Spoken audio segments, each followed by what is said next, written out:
Break के बाद हाजिर आप देख रहे हैं रात का बजट। दिल्ली जल बोर्ड के बजट पेश होने के बाद जल बोर्ड के उपाध्यक्ष मतीन अहमद ने कहा कि आने वाले वक्त में दिल्ली वासियों को किसी भी तरह की कमी नहीं होगी। मतीन अहमद से बात की हमारे संवाददाता रिचा ने।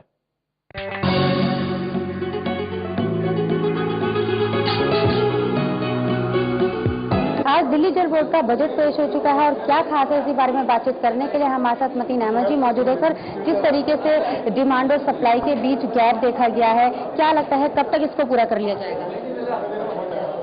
देखिए, डिमांड और सप्लाई में तकरीबन 200 MGD का फर्क है। उसमें 80 MGD पानी हमारा हरियाणा से आना है। उसके लिए सरकार हमारी कोशिश कर रही है और हमें उम्मीद है कि वो बहुत जल्दी पानी दिल्ली को मिलेगा और जो फर्क है उसमें कमी आएगी। आपको लगता है कि पिछले काफी समय से दिल्ली वासी पानी के लिए तरस रहे हैं, चाहे वो गंदे पानी की समस्या, और अगर हम ईस्ट दिल्ली की बात करें तो वहाँ पर गंदे पानी की समस्या से काफी जूझ रहे हैं। क्या वजह है कि अभी तक उसको सॉल्व नहीं किया गया?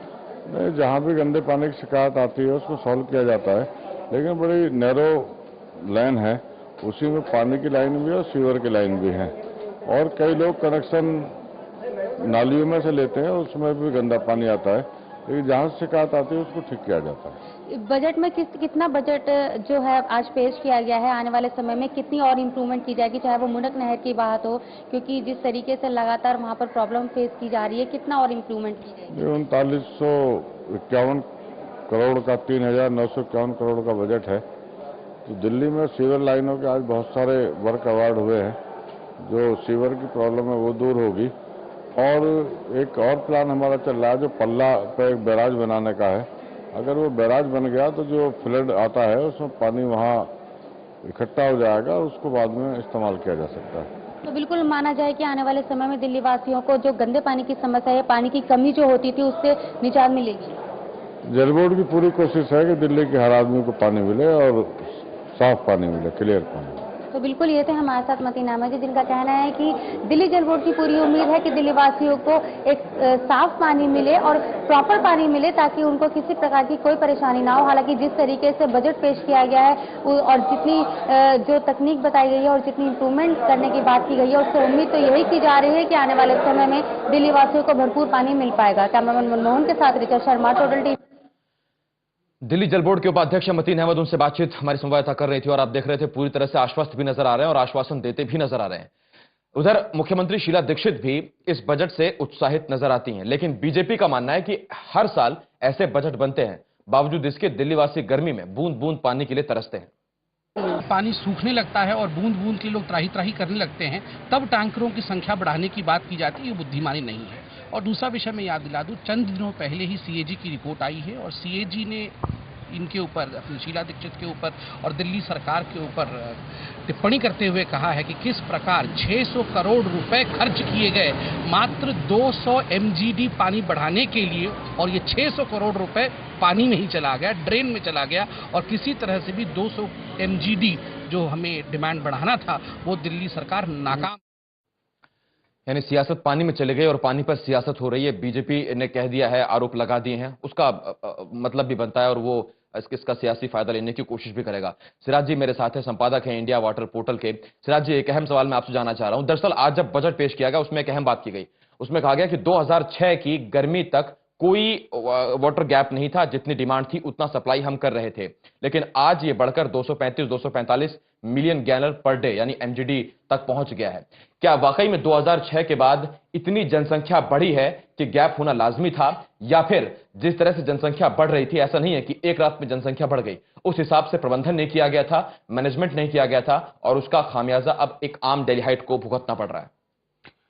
मैं ये इस सवाल के साथ दो बातें और जोड़ना चाहता हूं। अब एक महत्वपूर्ण बात है कि दिल्ली अब जो तरीके अपना रही है पानी के लिए, जो भी तरीके अब अपना रही है, वो तरीके बहुत स्थायी तरीके नहीं हैं। बहुत जल्दी नए तरह की समस्याएं आने वाली हैं। दिल्ली अपने पानी का प्रबंधन बिल्कुल भूल चुकी है। अपने तालाब, कुएं, बावड़ी, जितने भी तरह के अपने लोकल वाटर बॉडीज थे, वो धीरे धीरे कब्जे होते जा रहे हैं, या उनका खुद डीजे भी लैंड यूज चेंज कर रही है। तालाबों का लैंड यूज चेंज करके और उसको किसी और काम के लिए डीजे भी देने पर आमादा है। तो तालाब, झील, अपने बावड़ी सब सुखा करके, और दिल्ली जल बोर्ड चाहता है कि दूसरे प्रदेश उसको पानी दे। तो ये इसमें समस्या शुरू होती है, यहाँ से समस्या शुरू होती है। और दिल्ली कभी यूपी से पानी लेना चाहती है, कभी टिहरी बांध से पानी लेना चाहती है। अब एक नई कोशिश में लगी हुई है कि जो उसका गैप है वो रेणुका बांध जो सिरमौर में, जिसके लिए डीजेबी बहुत पैसा लगा रही है, करीब 4000 करोड़ रुपया खर्च करने का पूरा खर्च होगा उसमें अनुमानतः। अभी का जो अनुमान है, बाद के दौर में और भी ज्यादा पैसा खर्च होगा। तो रेणुका डैम से पानी लेकर के और ये जो कमी है उसको पूरा करने की कोशिश और ऐसा सोच रही है कि ऐसे हम पूरा कर लेंगे। लेकिन इसमें कई समस्याएं आने वाली हैं और बाहर से पानी लाने में अब दिल्ली को मुसीबतें बढ़ने वाली हैं। दूसरी एक और चीज मैंने सुनी, जैसा रिपोर्ट में आपके बताया गया था कि 3 बांध बना करके और स्टोरेज वहां पर पानी रोक करके और दिल्ली को सप्लाई करने की कोशिश होगी। अभी भी दिल्ली में 3 बांध बने हुए हैं, वजीराबाद बैराज है, ITO बैराज है और उसके बाद ओखला बैराज है। 3 बैराज अभी भी दिल्ली में मौजूद है। 3 नए और बैराज बनाने की बात हो रही है। अभी आपको याद होगा कि एक बहुत बड़ी संख्या में लोग मथुरा से दिल्ली आए थे कि आप यहाँ के बैराजों से पानी छोड़िए, इस बात की मांग करने के लिए आए थे।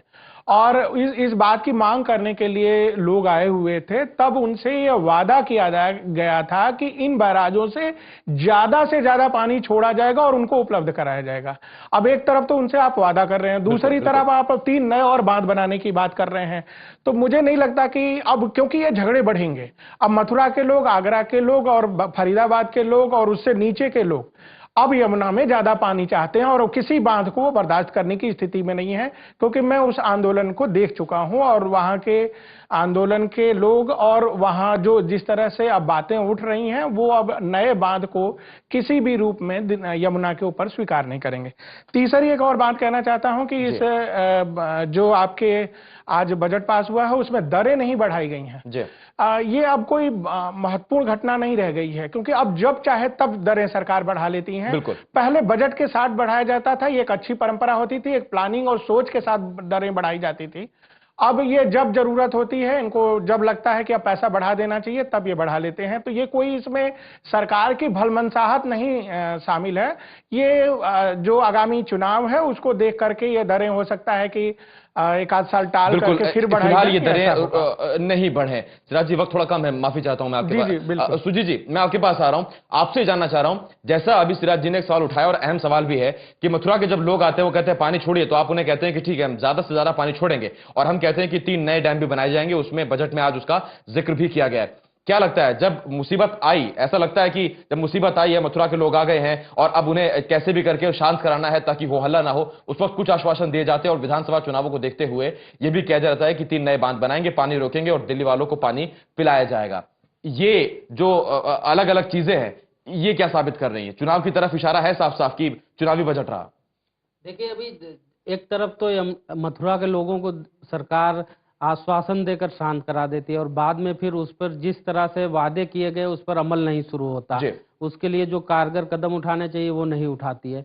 और दूसरी बात सबसे बड़ी क्या है, जब बारिश होती है उस समय जो बारिश का पानी संग्रहण होना चाहिए वो नहीं हो पाता है, और इसके लिए सरकार को जो व्यापक इंतजाम करने चाहिए वो सरकार नहीं कर रही है। और जैसे कि अभी सिराज जी ने कहा कि दूसरे राज्यों पर निर्भरता सरकार की बढ़ रही है, और अभी भी शीला दीक्षित ने साफ तौर पर कहा कि हम GOM बनाकर केंद्र सरकार से मांग करेंगे कि GOM बनाए और सही तरीके से काम हो, ताकि उनको जो है हरियाणा और दूसरे राज्यों से पानी ज्यादा मिल सके, जो जगह वहां से पानी ना लेना पड़े, ज्यादा मिल सके। वक्त की बहुत कमी है। लेकिन जो है जिस तरह से आप देखेंगे GOM तो बना हुआ है, लेकिन उस पर जो काम होना चाहिए वो भी काम नहीं हो पा रहा है, और इनकी मांग को राज्य लगातार खारिज करते हैं। सिर्फ एक बात का उदाहरण देते हैं कि जितना पानी दिल्ली को दिया जा रहा है उसके पास पूरे पानी के मैनेजमेंट की क्षमता नहीं है, बिल्कुल उल्टा सवाल उठ जाते हैं, प्रबंधन सही से कर पाते हैं, जिसकी वजह से पानी जो पूरा ये मामला है उसमें जो पड़ोसी राज्य हैं जो पानी दे रहे हैं उसमें उत्तर प्रदेश और हरियाणा मुख्य राज्य हैं। हरियाणा और उत्तर प्रदेश ये कहते हैं कि पानी तो हम दे रहे हैं और जितनी जरूरत है उतना पानी दे रहे हैं, लेकिन दिल्ली जल बोर्ड उसको मैनेज नहीं कर पाता है, ये वो कहते हैं। ऐसे में सवाल भी उठता है कि जो बजट पेश किया गया है वो आश्वासनों का बजट रहकर बन जाएगा, या फिर आज जो कुछ कहा गया है वाकई वो चीजें अमली जामा पहनेंगी, ताकि पानी की बूंद बूंद को इस बार गर्मी में दिल्ली का आम आदमी नहीं तरसेगा। इस खास पेशकश में अभी के लिए टोटल टीवी पर खबरों का सिलसिला लगातार जारी। आप तीनों गेस्ट हमारे साथ मौजूद थे। आपका बहुत बहुत शुक्रिया, आप हमारे साथ बने रहे, तमाम बातचीत की बहुत शुक्रिया। और खबरों का सिलसिला लगातार जारी है, आप बने रहिए हमारे साथ।